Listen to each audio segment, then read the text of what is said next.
Welcome back to this Untitled History series. In today's episode, we're going to talk about how Star Wars made no money.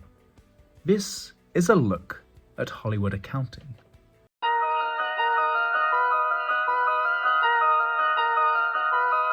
Hollywood accounting is the term used to describe the creative financial practices used by film studios to minimize or hide profits on movies and TV shows. In short, it's the reason why blockbuster films make hundreds of millions at the box office can still be reported as losing money. Studios don't just add up ticket sales and subtract costs. Instead, they use complex contracts, shell companies, and fees charged to themselves.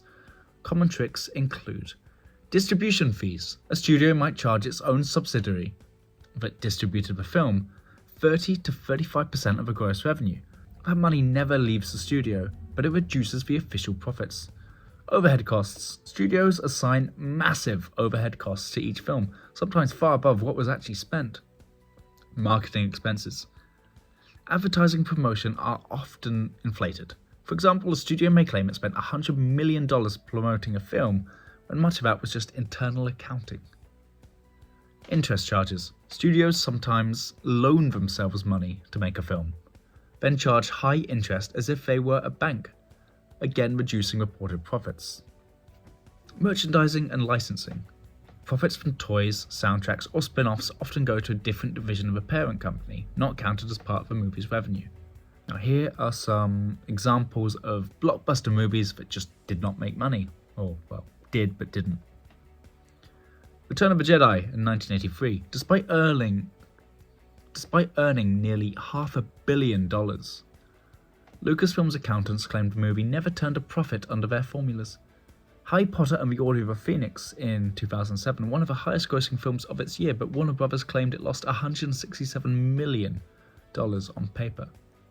Forrest Gump in 1994, Paramount Pictures told the author of the original novel that the film made no net profit, despite grossing over $600 million. Coming to America in 1988, the screenwriter successfully sued Paramount after discovering the studio claimed it wasn't profitable, even though it grossed nearly $300 million. What are the consequences? Profit participants lose out. Actors, writers, or directors who sign contracts for a cut of net profits often end up with nothing.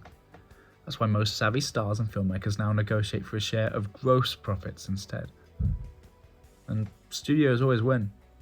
Because the accounting is internal, they can make almost any film look like a loss on paper, while still raking in huge sums through other channels.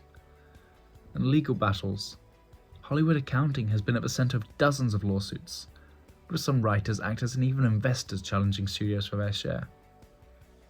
Hollywood accounting is less about balancing books and more about protecting studio profits.